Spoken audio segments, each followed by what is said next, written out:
The records indicate this should be a blowout, but that one team stat you showed us, John, they each scored 62 points. So there's still hope yet for these Lady Rams to pull off an upset on the road. They are 2-0, like we said, this season on this floor. Tipping off will be Chevelle Cox and Charity Page. I'm going to welcome all of our friends watching in the Fort Worth area, unless you are down here watching in Waxahachie. Your Lady Rams, your guys will be up to bat at 5 o'clock or so. Number 7 team in the land as we're underway here in game 1 of 2 at the Schaefer. Looking inside to Cox, and she gets the friendly roll. Very good move. Strong, confident move. Start the game. It's always good to start the game off with a lead.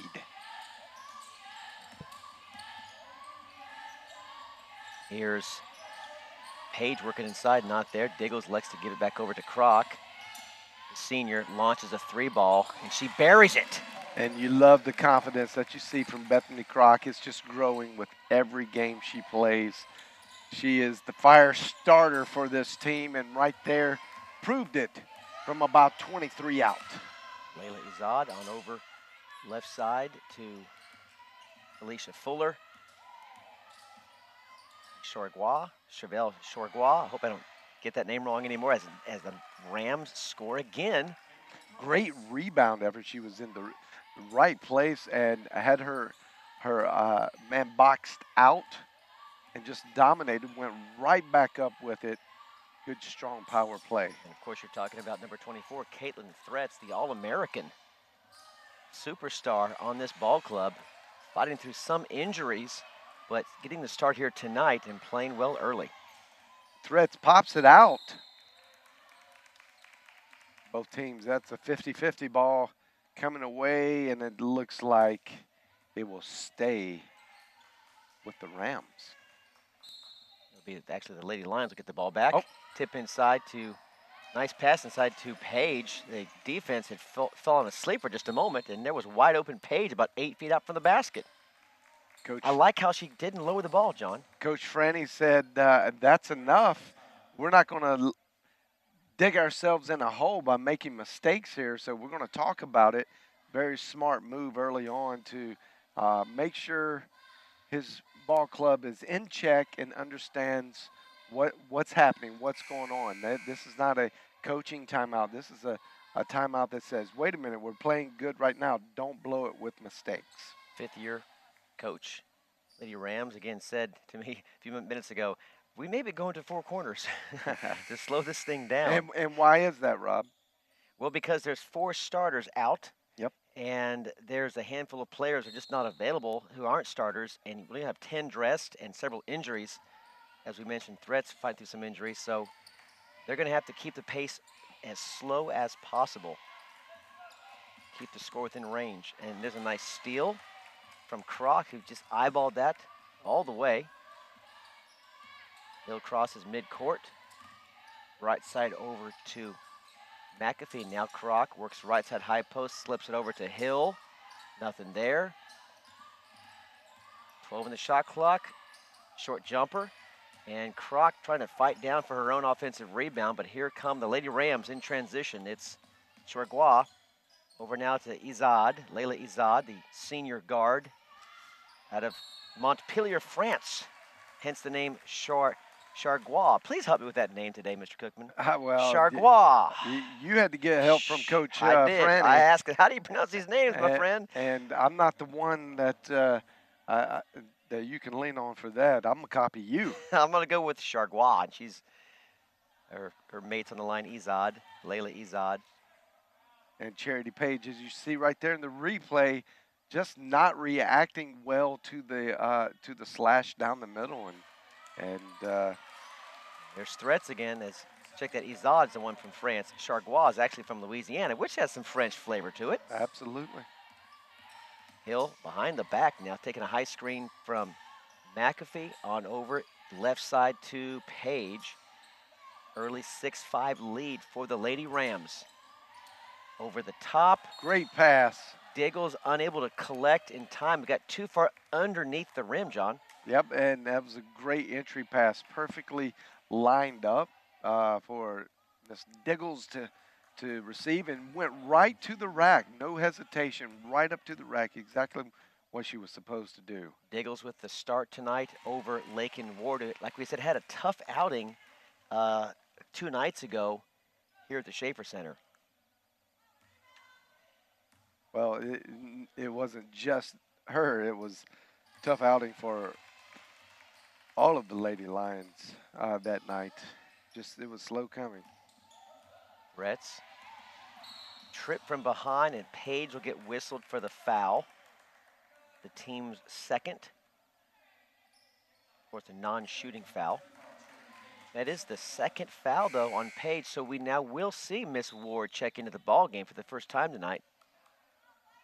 Boy, if you're Phillips, you don't want to see that at all. You don't, but it's not a bad replacement. Lakin Ward for Charity Page. Lakin Ward is very capable of taking care of business down in the paint. Fuller over to Threats in the paint, just by the free throw line. What a great shot. She's just so confident as she comes in and puts it up. Uses the rim as her friend.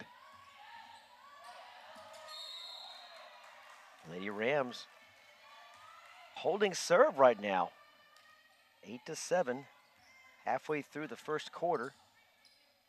Looking to see which team makes that first little push on like a 6-0 run, a 7-0 run, to see if any team can establish some dominance offensively. Right now it's been pretty much check and hold service. There's 2 bodies fly to the ground. It gets Croc and also Chargois. Well, anytime Bethany Croc's on the floor, you're going to see bodies flying all over the place. She forces you into having to play that way, and she's got a no-holds-bar attitude and dives and leaps and is 120% committed to every play. She's the ladies' version of a legend here around the Schaefer, Mr. Caleb Gentry. Very similar playing style and aggressive attitude. Absolutely. Defensively and offensively. Is a shot, long ball, good just inside the three-point line. That is Felicia Fuller. She's on the board. Her first buckets of the game. That's a timeout now by Phillips. That's right, and it's a must timeout. Really good timeout to call the ladies over and collect themselves. Let them know, wait a minute. This is a game that in no way are we supposed to drop. There is no excuses for this. Step back in. Don't drop those other 2 games that we just lost. Got to drop those from your mind and play like we know how we can play. You see Threats numbers as well as Hills, 18 and 11. Advantage Threats. Field goal percentage, a huge margin over there as well for the All-American. Yeah, and really these are the leaders of the team, but not in any way supposed to be numbers comparison. She's a forward versus Hill being a guard, of course. I mean, Threats is the go-to scorer, where Taylor Hill is not the go-to scorer at this point in the season. Yeagle's unable to handle the entry pass from McAfee. Those 2 were teammates in high school, John, at DeSoto High School.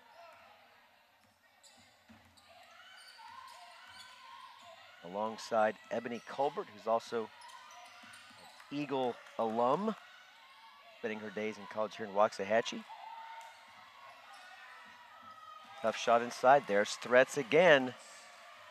The Fort Worth, Texas native, a transfer from Weatherford College. Look at the points in the paint early on, 8-2, and a lot of those are from Threats' hands. 13-7 is not what you expected to see if you're head coach Tiffany Phillips halfway through quarter number 1.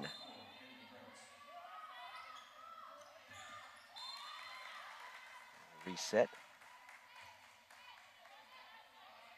Up ahead in game 2 will be one of the best teams in the nation. The men come into town. Number 7, you were just walking by some of the players as they walked into the Full Life Center. And Taylor Hill with the big 3.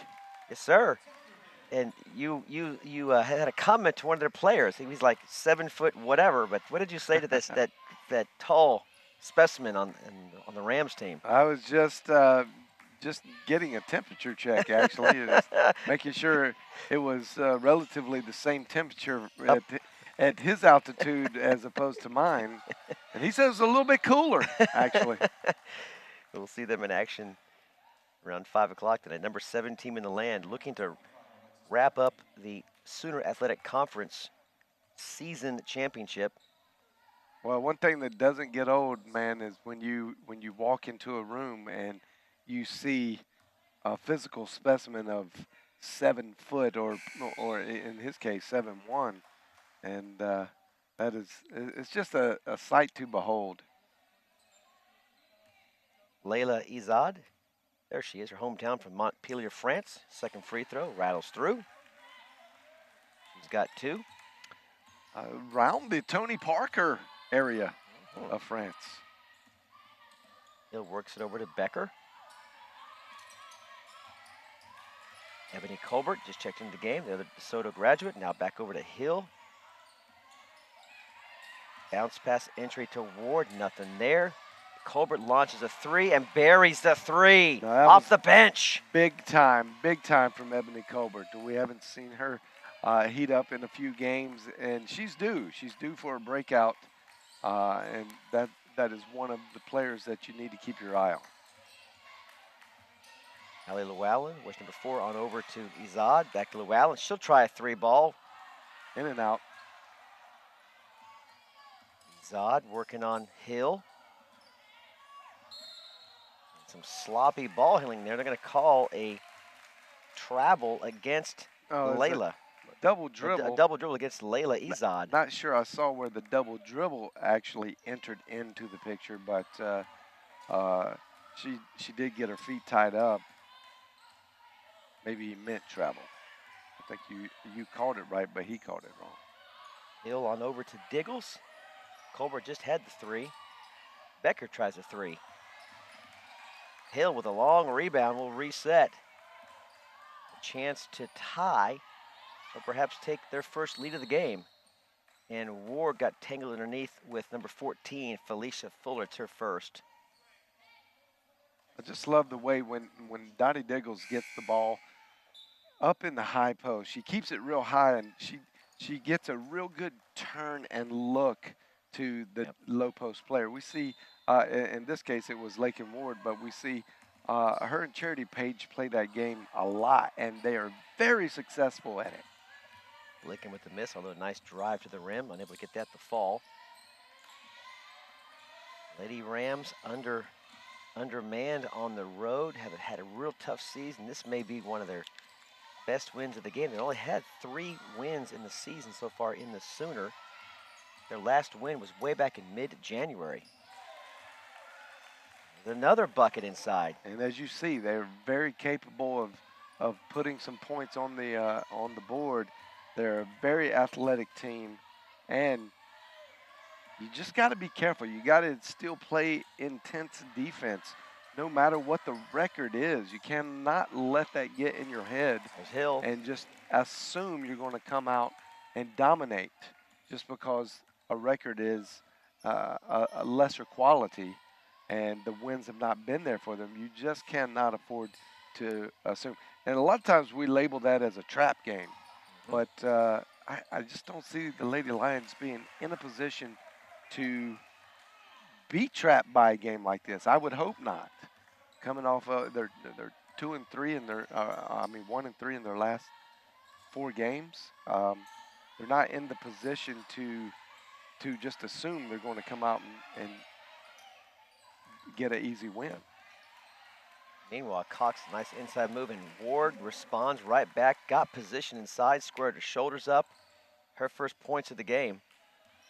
Cut the lead back to 2. Hill with an early 5 points. She had a similar start last game. As you see, another drive inside for Lady Rams. It is Fuller. Hill began 2 nights ago's game with a quick 5 points as well, then really kind of cooled off. Got the ball now driving right side. Gets it over to Colbert. That's an air ball. Becker picks it up. Now Colbert lost the ball going up and will give the ball back to Texas Wesleyan. Going to see Yaya Enabulele check in for Taylor Hill. Also see Cox take a seat on the bench for head coach Bill Franey. Under 1 minute now in quarter number 1. And I'm going to say mildly impressed right now with how the Rams are really competing, legitimately competing like they want to win this ball game. Like they didn't just show up. They came to win. Well, we knew that they had athletes. The story and the scouting story on the Lady Rams has been not an athletic issue, not a can they play, but just the the sheer lack of experience Right. in some close games, why they've been dropping some of these games at the back end of uh, where normally more experienced teams would win. So um, there's not a obviously we talked about it in pregame that they can score just like any other team. Their average scoring is competitive with almost every team in the league, barring the top two teams. But and we can't as uh, people that analyze games and watch games, we can't fall into that trap as well. Just like the opponents can't fall into a trap of just looking at a record and surely judging the book by its cover. Second free throw is good. The lead is 6. Enabulele with just, I think you called that a lot, an unforced error, to use your phrase from a couple nights ago. That just literally looked like a junior high play. Just came right off her hands trying to pass across midcourt. And that's just not good basketball at all. That's just a free pass right back to the Lady Rams. Yeah, and now you're trying to play some catch up. Uh, it's it's it's compounded when you make errors like that. Absolutely. Angela Wynn is checked in, number 0 for the Lady Rams. Into the paint, scoop shot. Chargois will go to the line. Like the aggressive from the senior, the aggressive mentality. One of 2 seniors on the court tonight for Coach Bill Franey. The only other senior, of course, being Layla Izad. This team will get better. That you can just see the talents there when they get their full complement of players back. Watch this team make a good run at maybe the top 4 spots in the years to come in the Sooner as you see time expire. In quarter number 1, your score 24-17 in favor of the visiting ball club, looking to claim win number 4 in the Sooner. Now, we didn't quite get to some other thoughts and comments about where things stand with the seedings. Texas Wesleyan will be playing in the first round regardless of where they finish because they're last place. So you see right there at 3 and 12. So what happens is seeds 7 and 10 play. So at this point, it would be Bacone and Texas Wesleyan if things stay like they are, and St. Greg's and USA would play, John. That would get you down to 8 teams. Then, of course, you just seed up 1, 8, 2, 7, and so forth. So SAGU could finish anywhere. Well, they could finish in the top 6. They might finish third. It's possible they could finish third if they play out correctly in the last 3 games of the season. Yeah, but it's a safe assumption that they're going to be in that fourth, fifth game for 4 versus 5. Either way, no matter where they end up, if they stay at 4 like they are now, or move to fifth place, that the 4-5 seed game is going to be the same. So it kind of looks like it will work out to be a SAGU John Brown It's looking like that. turnout, which is going to be a very interesting game. That was a fun game to watch. Just last ago. week, yeah. So um, SAGU can finish third, but they need some help from other teams, i.e., Southwestern Christian needs to lose, I think, 2 of the next 3. SAGU needs to win out. Some tiebreakers in there. So SAGU has an outside chance, but you being the realist, you're selling us in for probably a 4th place. well, enough. It would seem like John Brown has the exact same argument. They could finish third as well. Southwestern Christian's a very good team, not likely to drop anything easy, and um, uh, knowing that the Lady Lions have to go up to Wayland and play at Wayland, that would not be an easy get by any stretch. So, uh, projecting them to finish fourth is realistic, and Okay. it could be fifth. So, it still doesn't change much for them. Final two games are against number 13 Wayland Baptist, like you said, and also MacU as well. So I think they'll finish 1-1 unless they can pull off that huge upset on the road against the Flying Queens. Meanwhile, Texas Wesleyan has even a tougher road, as if the season's not hard enough. Number 19 OCU and then number 13 WBU. So it's not going to be a fun, pretty finish for these Lady Rams, but I love their spirit right now. Love their competitive attitude, giving these Lady Lions all they can handle, Well, holding on to a 7-point lead. you don't have to be a great mathematician to see that that first quarter for the Lady Rams was a fantastic quarter of basketball, almost on a 100-point pace, really a 96-point pace, and that's 30 points above where they normally are, 34 points above what they normally score. So if they could keep this kind of run going, take that into the half, they got a real good shot at upsetting the Lady Lions here in the Schaefer Center. They would square the season series. SAGU won 63-49 back on January 28th in Fort Worth. So Rams looking for some revenge here. And that's going to be an air ball and a slash shot clock violation. Give the ball back over to the And Lions. that back to what Coach Franny told you in pregame is that let's take some of the time out. Let's take some of the air out of the ball there. And they took all the clock off, and now they're doing some great things defensively here, and forcing a turnover right there. So they used all the clock, although they didn't score. 2 goals. Use as much of the clock as possible Yep. and score. While doing that, they didn't get the score, but they came down, created a forced turnover, and now they got the ball back in their hands. So um, some success will happen as long as they kind of keep that formula working for them. Izod, tough move inside. Front edge of the rim rolls off. Ward clears. Lions really struggling offensively to get anything going. You've got Hill with 5,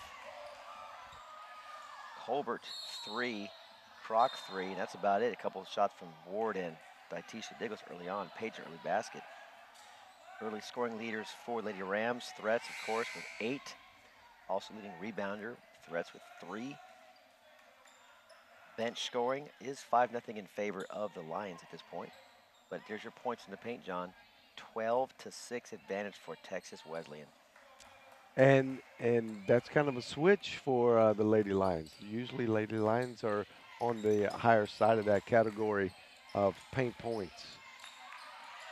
Nice entry pass there. That would have been 14 points, but Failed instead to execute. missed.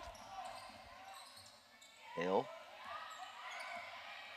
Colbert Hill looking inside for Diggles. Nothing there. Moves her out. We'll reverse it back. Right side.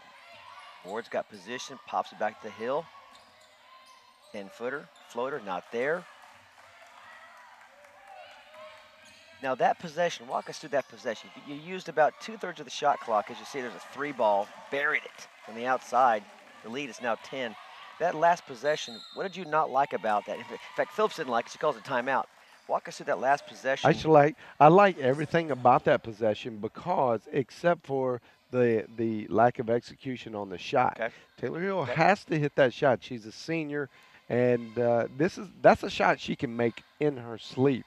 It's not beyond her capability. So Fair enough. we have to expect that she makes that shot. Maybe she angles out a little better, uses the glass. She had plenty of room, and the inside, outside in, Reversal. and then reverse back to the outside was a perfect setup for her. Maybe could have even taken the 3. I think just her confidence. She's shooting less than 30% from the 3-point line, which is odd for her. And so she's in that shooter slump from a long way, Mm-hmm. but she's got to make some things connect for her while scoring. And she tried as she drove in. She's just got to learn, take a better angle, use the glass, get that higher percentage shot going for herself. Hill again gives up the 3. Colbert trying to make something happen, takes it herself, kind of weaves her way through 5 Lady Rams. Looked like a rat in a maze, kind of just working her way around until she finds the out. That's a big-time move right there, folks. We might see that again. Threats. That is a big-time drop step, turn your shoulders, seal your man, position layup. That is why she, folks, is an All-American right there. Fundamental basketball she probably learned in junior high, making things happen right here at the Schaefer Center. And there, Ebony Colbert just trying to do too much. Gets a little emotional. She got a good spark that last possession because she did a good thing, slashed at the basket, and trying to make a little too much happen from long range. And there you see 3 ball. number 4, Ale Llewellyn. The lead. Lakin It's now Ward being with a cut back great to 11. turnaround. Absolutely. Doing what she does best down there. Fuller. And not a good pass. McAfee just almost looked like she was the intended receiver. Got to execute right here. Got to execute. It's good. Not a bad thing to slow it down. Make sure you get exactly the look that you want. 3 ball from Hill off the mark. Hill's Cox clears. Still struggling from the three-point line. Izod lost the handle. And those are, you're down 11 points. Those are possessions you have to capitalize on because you forced the turnover. You did all the good things, the good work. And that's going to be turnover back to the Lady Lions. Where's that 7'1" guy you're talking about? Get him out there. He's on the We got him. bench over there. We almost needed him. Pretty sure he could have just reached up without any Flat-footed. vertical effort at all and pulled that down.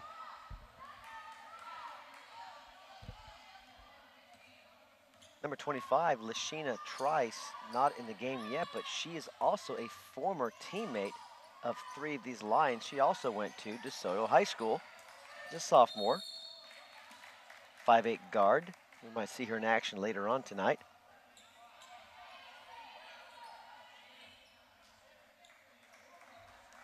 Down underneath right here will be Bethany Kroc. Quiet last few minutes. Actually, it's going to be back over to Lady Rams. Check that. Paige back in the game. She's got to have a good game night in the paint. She's got to offset some of the threats, activity in the paint, and at least try to slow her down defensively. Good help defense from McAfee. And miss and a clear by the Lady Lions. Good defense by McAfee not to commit a reach in there. Just kept her hands down actually on the defense. Kroc from way downtown. Nope. And Megan Becker is over the back. That'll be a foul. First, check that, second for Becker. First in the quarter, it appears to be for the Lady Lions. So you're Coach Phillips and you're down 11. I mean, you didn't expect this. What are you thinking as you're pacing the floor? What adjustments are you think she's seeing right now that may need to happen here when we're going to halftime in 4 minutes, John? Well, 2 things. Got to play better defense, and the Lady Lions have started playing better defense in this quarter than the previous quarter, and they just got to make their shots. They're not getting bad looks. They're just not executing. They're not making those shots. 6 of 15 from the field.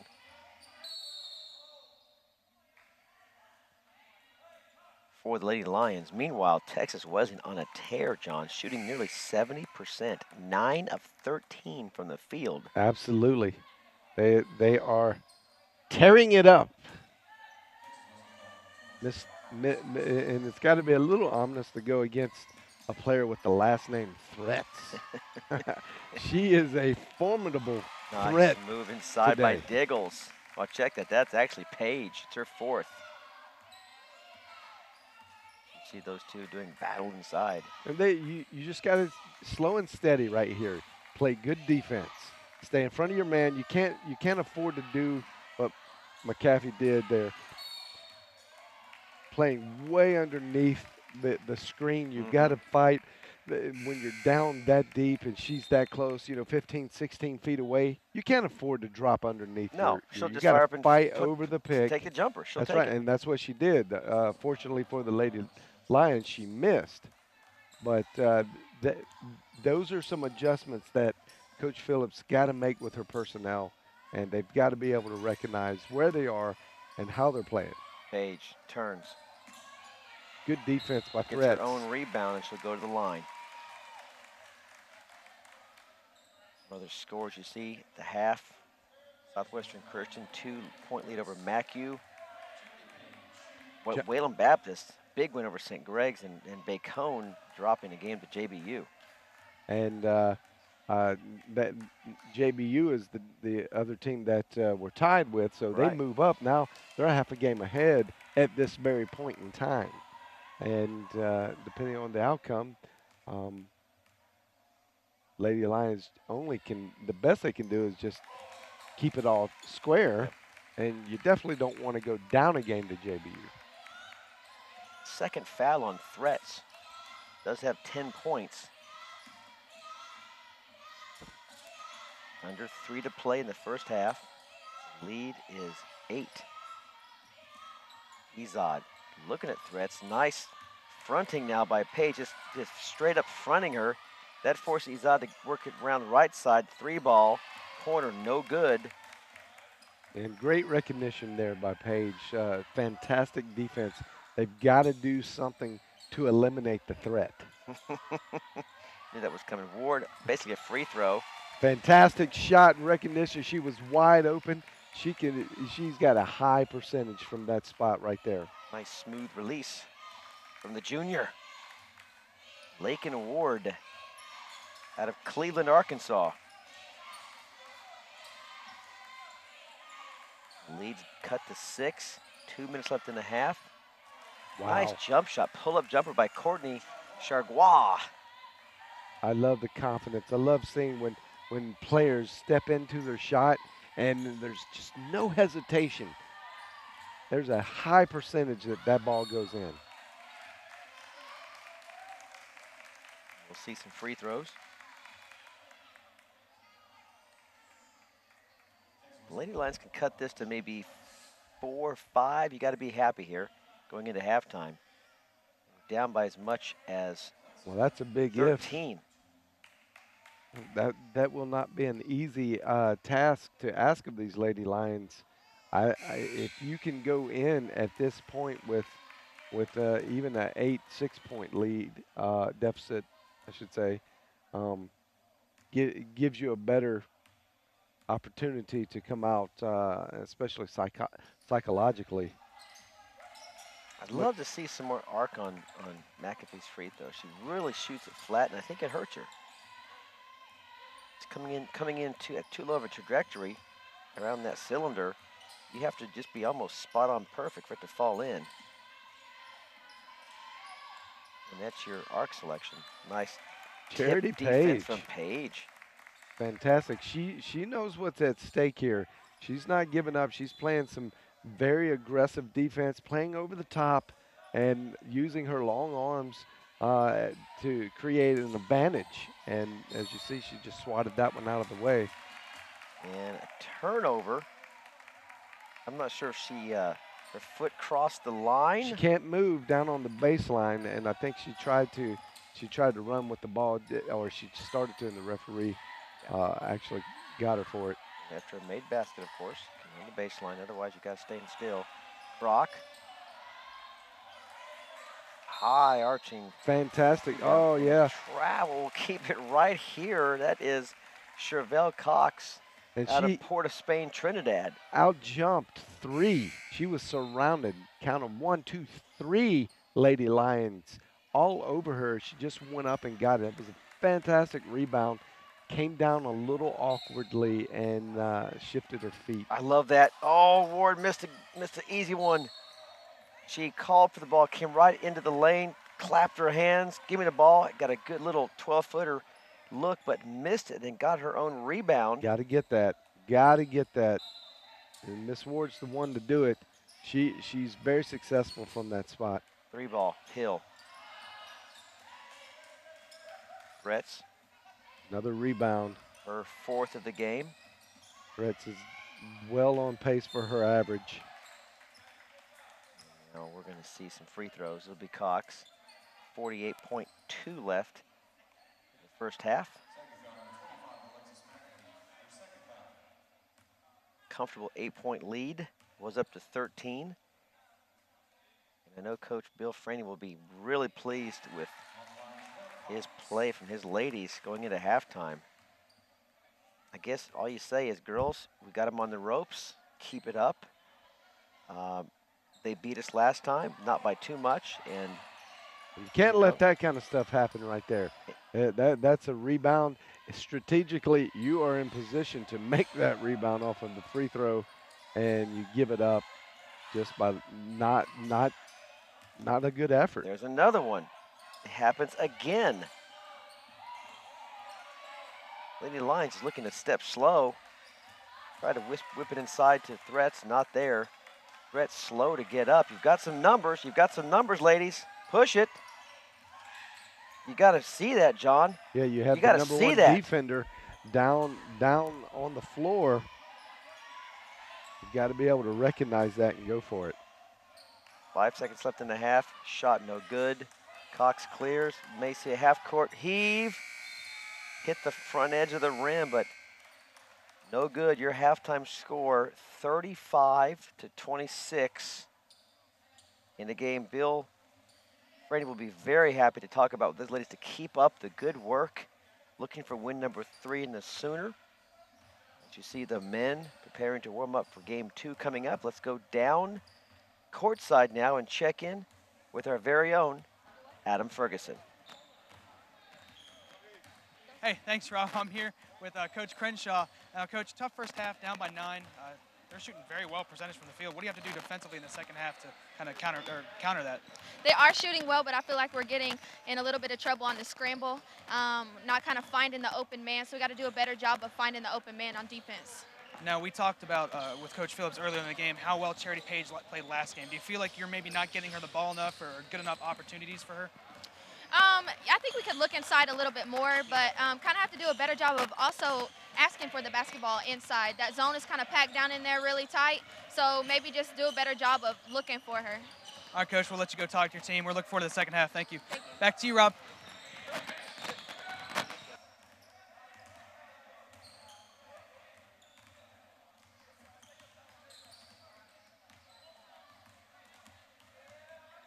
Thank you, Adam. Take a quick break here. Back with some halftime stats and some more preview of game 2 coming up. Number 7 team in the land on the road here against the Lions. Stay with us right here on the SAGU Sports Network. Yeah.